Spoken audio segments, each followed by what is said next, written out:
प्रिय विद्यार्थियों, first part में हमने संयुक्त राज्य अमेरिका की विदेश नीति को पढ़ा और विदेश नीति को पढ़ने से पहले निर्माण के आधारभूत तत्वों को पढ़ा और फिर विदेश नीति के उद्देश्य। कोई भी देश जो होता है उसकी विदेश नीति के लिए ये दो चीज़ें बहुत ज़रूरी होती हैं, कौन कौन से आधारभूत तत्व हैं, और फिर हम विदेश नीति के उद्देश्यों को पढ़ लिया। अब हम इस चैप्टर में पढ़ेंगे विदेश नीति की विशेषताएं। संयुक्त राज्य अमेरिका की विदेश नीति, जिसकी कई बार लोग तारीफ भी करते हैं, तो वो तारीफ एक बार में नहीं डिसाइड हो जाती है, उसके पीछे कुछ नई बातें होती हैं। संयुक्त राज्य अमेरिका विश्व का सबसे बड़ा लोकतांत्रिक देश कहलाता है क्योंकि वो सबसे विशालकाय देशों में से है, प्रसिद्ध है, शक्तिशाली देश है और महाशक्ति होने के कारण वो लोकतंत्र की रक्षा की बात करता है। तो जब हम विदेश नीति की विशेषताएं पढ़ते हैं तो ये इसके कुछ मुख्य पॉइंट्स आते हैं। और संयुक्त राज्य अमेरिका पूंजीवादी देश है और वो सबसे बड़ा काम करता है साम्यवाद को या कम्युनिज्म को रोकता है, और कम्युनिज्म को रोकने के नाम पर वो सैनिक संधि भी बनाता है, विदेशी आर्थिक मदद भी करता है, मानवाधिकार का भी समर्थन की बात लेके आगे चलता है और लोकतंत्र के नाम पे पड़ोसी देशों में या दुनिया के देशों में हस्तक्षेप भी करता है, दुनिया में पुलिसमैन की भूमिका भी निभाता है, विकासशील देशों पर दबाव भी बनाए रखता है। और वर्तमान में आप देख रहे हैं जैसे क्वाड्स की बात कर रहा है वो एक क्षेत्रीय संगठन बना के चीन को घेरने की, क्योंकि चीन को किसी भी कीमत पर अमेरिका अपने सामने नहीं आने देना चाहता है, क्योंकि इस समय रूस की स्थिति कमज़ोर हो रही है और चीन जो है वो दुनिया का शक्तिशाली देश बनकर अमेरिका के हितों पर कुठाराघात कर रहा है। और अमेरिका नहीं चाहेगा कि चीन अमेरिका के जो कहना चाहिए मित्र देश हैं, भारत, फिलीपाइंस, ताइवान, इनके ऊपर किसी न किसी रूप में हावी हो। इसीलिए अमेरिका अब हिंद महासागर और एशिया पैसिफिक ओशन जो है उसमें उसकी बहुत ज़्यादा रुचि है। तो हम पढ़ेंगे अमेरिका की विदेश नीति की विशेषताएं।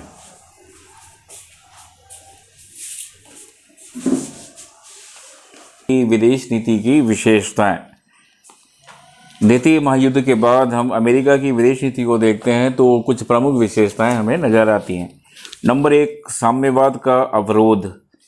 द्वितीय महायुद्ध के बाद साम्यवाद का अवरोध अमेरिकी विदेश नीति की आधारभूत विशेषता रही है। साम्यवाद के अवरोध की नीति का अर्थ है जहां कहीं सोवियत संघ या अब जो रूस है दबाव का प्रयोग करता है, वहीं संयुक्त राज्य अमेरिका प्रति दबाव का प्रयोग करेगा। जॉर्ज ऑर्वेल के शब्दों में सोवियत संघ नाजी खतरे से भी अत्यधिक बड़ा खतरा है।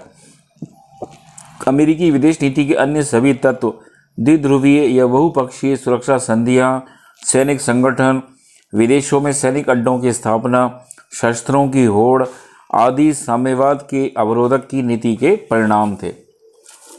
चार्ल्स लर्च के अनुसार संयुक्त राज्य ने प्रत्येक सोवियत विस्तारवादी कार्य के मार्ग में विघ्न डालने का निश्चय किया।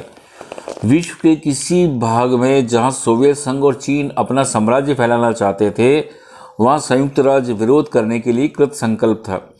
इस नीति के क्रियान्वयन ने अमेरिका को यूरोप में सैनिक संधियां करने के लिए, अफ्रीका में संयुक्त राष्ट्र की कार्रवाई का समर्थन करने के लिए, दक्षिण पूर्व एशिया में खुले तौर पर युद्ध करने के लिए, लैटिन अमेरिका में विशाल स्तर पर दीर्घकालीन विकास सहायता योजनाओं को उत्तरदायित्व वहन करने के लिए प्रेरित किया है। प्रत्येक मामले में साम्यवादी विस्तार को निरुत्साहित करने की भावना एक स्थायी तत्व है। दूसरा है सैनिक संधियों की नीति। अमेरिका ने साम्यवाद का अवरोध करने के लिए सैनिक संधियों एवं मैत्रियों का निर्माण किया। इनमें प्रमुख हैं रियो संधि, नाटो संधि, एंजस संधि, सीटो, बगदाद पैक्ट जिसे सेंटो संधि भी कहा गया। लैटिन अमेरिकी राज्यों के साथ 1947 में अमेरिका ने रियो संधि पर हस्ताक्षर किए। आज इस संधि का व्यवहारिक रूप अमेरिकी राज्यों का संगठन OAS है। 4 अप्रैल 1949 को अमेरिका ने पश्चिमी यूरोप के कतिपय देशों के साथ नाटो संधि पर हस्ताक्षर किए।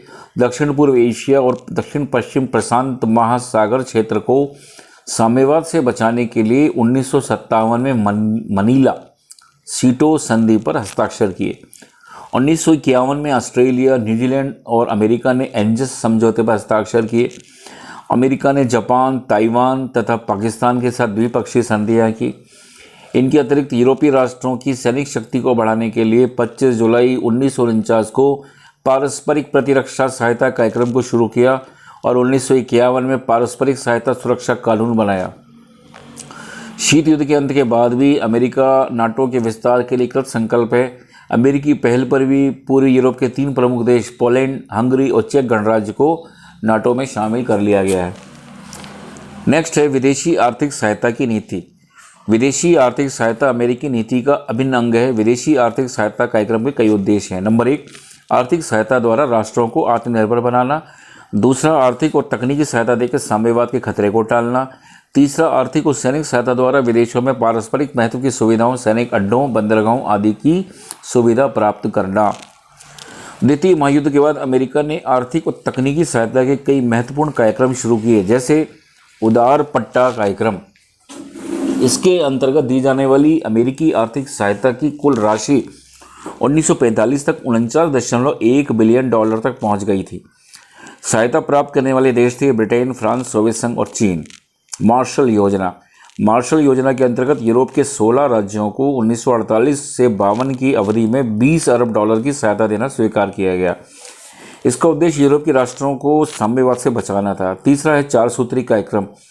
इस कार्यक्रम को अमेरिकी राष्ट्रपति ट्रूमैन ने 20 जनवरी 1949 को कांग्रेस के समक्ष प्रस्तुत किया। इसका मूल उद्देश्य अल्प विकसित राष्ट्रों को अमेरिकी तकनीकी सहायता की सुविधाएं उपलब्ध कराना था। नेक्स्ट, अंतर्राष्ट्रीय विकास योजना। 1961 में विदेशी सहायता अधिनियम के अंतर्गत इसे राष्ट्रपति कैनेडी ने शुरू किया। इस कार्यक्रम के अंतर्गत सहायता प्राप्त करने वाले देश मुख्यतः एशिया के राष्ट्र थे। नेक्स्ट, प्रगति के लिए मैत्री। ये योजना लैटिन अमेरिकी राज्यों के विकास के लिए बनाई गई। चौथा पॉइंट आता है मानवाधिकार का समर्थन।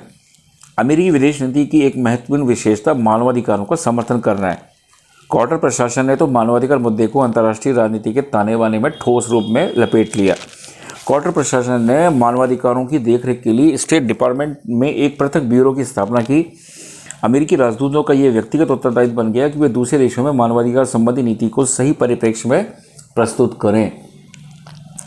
नेक्स्ट, लोकतंत्र बहाली के नाम पर पड़ोसी देशों में हस्तक्षेप। अमेरिका ने पिछली सदी के उत्तरार्ध से मध्य और दक्षिणी अमेरिकी देशों में कानून व्यवस्था और लोकतंत्र की बहाली तथा अमेरिकी नागरिकों के हितों के नाम पर 60 से अधिक बार पड़ोसी देशों के या दुनिया के देशों के मामले में हस्तक्षेप किया। द्वितीय महायुद्ध के बाद भी अमेरिका ने अपने आसपास दखल का सिलसिला जारी रखते हुए 1983 में ग्रेनेडा और 1989 में पनामा में दखल किया। अमेरिका ने 1965 में डोमिनिकन गणराज्य में दखल किया और तत्कालीन राष्ट्रपति लिंडन बी जॉनसन ने वहां 14,000 नौसैनिक भेजे। उन्होंने अपने इस आदेश को यह कहते हुए जायज़ ठहराया कि डोमिनिकन गणराज्य में उन्हें अमेरिकी नागरिकों की रक्षा करनी है और इस दखल का उद्देश्य डोमिनिकन में साम्यवाद स्थापित होने से रोकना है। ग्रेनेडा में 25 अक्टूबर 1983 को अमेरिका ने 1,900 सैनिक उतार दिए। 1994 में लोकतंत्र बहाली के नाम पर अमेरिकी सेना हैती की राजधानी पोर्ट प्रिंस के नागरिक विमानतल पर उतर गई। अमेरिका हैती में पहले भी दखल कर चुका है। 1915 में हैती में उतर चुका है पहले। विकासशील देशों पर दबाव बनाए रखने की नीति। अमेरिका विकासशील देशों पर दबाव बनाए रखने की नीति अपनाए हुए, जैसे रूस और भारत के बीच क्रायोजेनिक इंजन और उससे संबंधित तकनीकी उपलब्ध कराने संबंधी समझौता हो जाने के कारण अमेरिका ने MTR के अंतर्गत पहले बदले की कार्रवाई के रूप में भारत के अंतरिक्ष संगठन इसरो और रूस के संगठन ग्लावकांसयास को 2 वर्ष के लिए काली सूची में डाल दिया। फिर रूस पर दबाव डालकर भारत से हुए समझौते को रद्द करा दिया। अमेरिका की इस नीति का लक्ष्य भारत की रॉकेट टेक्नोलॉजी विकसित करने के प्रयासों को अवरुद्ध करना था। अमेरिकी दबाव के कारण ही भारत ने क्यूबा को चावल नहीं बेचे, ईरान को परमाणु रिएक्टर बेचने संबंधी प्रस्ताव पर अमल नहीं किया, मध्यम दूरी के प्रक्षेपास्त्र अग्नि का परीक्षण कुछ समय के लिए स्थगित किया। अमेरिका भारत पर निरंतर दबाव डाल रहा है कि वह परमाणु अप्रसार संधि और CTBT पर हस्ताक्षर कर दे।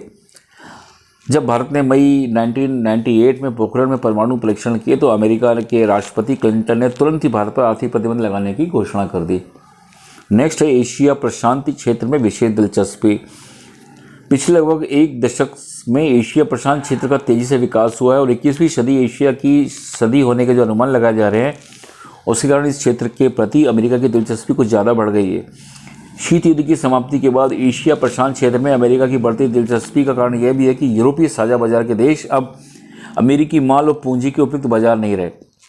यूरोप अमेरिका का सहयोगी न होकर प्रतिद्वंदी हो गया है। एशिया प्रशांत क्षेत्र में अपनी उपस्थिति बनाए रखने के लिए राष्ट्रपति क्लिंटन ने नवंबर 1993 में अमेरिका के प्रशांत तटवर्ती नगर सिएटल में एशिया प्रशांत आर्थिक सहयोग के 15 सदस्य देशों का शिखर सम्मेलन आयोजित किया और उन्होंने कहा, एशिया प्रशांत क्षेत्र में हो रहा है आर्थिक विस्फोट हमारे लिए चिंता का विषय है। भय ये है कि रोजगार और बाजार दोनों एशिया के देश छीन ले जाएंगे। हम नहीं चाहते कि एशिया में अपनी सैनिक उपस्थिति बनाए रखें, क्षेत्रीय नेतृत्व का बोझ उठाएं, पर क्षेत्र के आर्थिक विकास से होने वाले लाभ से वंचित रहें। ना तो ये उचित है, ना ही ये दूरगामी हित में। तो एशिया प्रशांत क्षेत्र का प्रत्येक देश आयात की बजाय अमेरिका को निर्यात ज़्यादा करता है। अकेले चीन और जापान के साथ अमेरिका करीब 70 अरब डॉलर के घाटे में चल रहा है, जो अमेरिका की कुल व्यापारिक घाटे के 1/3 के बराबर है। नेक्स्ट है आतंकवाद को समर्थन या पनाह देने वाला देश अमेरिका का दुश्मन माना जाएगा। 21 सितंबर 2001 को अमेरिका कांग्रेस को संबोधित करते हुए राष्ट्रपति जॉर्ज बुश ने संयुक्त राज्य अमेरिका को आतंकवाद के विरुद्ध अंतर्राष्ट्रीय गठबंधन का नेतृत्व करते हुए पाया और बुश ने कहा कि आज के बाद जो देश आतंकवादियों को पनाह या समर्थन देगा वह अमेरिका का दुश्मन माना जाएगा। नेक्स्ट है आश्रित और उपग्रही राज्यों की स्थापना की नीति। ऐसा कहा जाता है कि अमेरिका उपनिवेशवादी तकनीक का सहारा लिए बिना अपने वैश्विक साम्राज्य की स्थापना का प्रयत्न कर रहा है। वैश्विक साम्राज्य की स्थापना के लिए वे आश्रित डिपेंडेंट एवं उपग्रही सैटेलाइट राज्यों की स्थापना एवं सैनिक हस्तक्षेप आर्म इंटरवेंशन की नीति पर चल रहा है। उसकी नीति दुनिया पर कब्जा करने की नहीं है। वह जहाँ तक युद्ध करता है, जैसे अफगानिस्तान और इराक में, उसके बाद नेतृत्वपूर्ण शासन की स्थापना करता है और स्वयं वहाँ से हट जाता है। अगर हम अब अमेरिका की विदेश नीति का मूल्यांकन करते हैं तो हम पाते हैं कि अमेरिका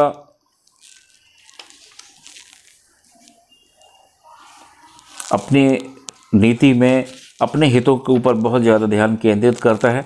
वर्तमान में वह दक्षिण एशिया में आणविक हथियारों के माहौल को जल्दी से जल्दी अपने नियंत्रण में करना चाहता है।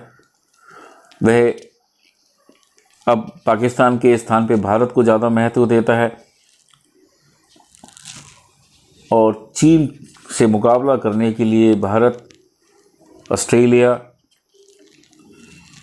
जापान जैसे देशों का गठबंधन करना चाहता है। उसमें वो फिलीपाइंस, वियतनाम जैसे देशों को और ताइवान जैसे देशों को भी शामिल करना चाहता है। डोनाल्ड ट्रंप वर्तमान जो राष्ट्रपति, उन्होंने अमेरिका फर्स्ट की नीति पर जोर दिया है और जनवरी 2017 में राष्ट्रपति ने 7 मुस्लिम बहुल देशों के नागरिकों के साथ अमेरिका में प्रवेश पर प्रतिबंध लगा दिया है। अमेरिका में मेरिट आधारित आव्रजन नीति लागू करने की बात कही है। ईरान के साथ हुए परमाणु समझौते से अमेरिका को हटा लिया है। संरक्षणवादी व्यापार नीतियों पर जोर देते हुए चीन एवं भारत से आयातित स्टील एवं एल्यूमिनियम पर शुल्क लगा दिया है। मैक्सिको सीमा पर दीवार बनाने की घोषणा कर दी है और 1 जून 2017 को ट्रंप ने पेरिस जलवायु समझौते से हटने का निर्णय ले लिया है। पहले तो रूस से शीत युद्ध संबंधों की शुरुआत की और जुलाई 2018 में रूसी राष्ट्रपति पुतिन से हेलेंस्की में भेंट के बाद रूस को अमेरिका का प्रतिस्पर्धी बताया। संक्षेप में अगर हम देखें तो संयुक्त राज्य अमेरिका की नीति को नवीन साम्राज्यवादी नीति कह सकते हैं, जिसके अंतर्गत वे आर्थिक सहायता और सैनिक संधियों के नाम पर अपना प्रभुत्व थोपने का प्रयास करता रहता है। धन्यवाद।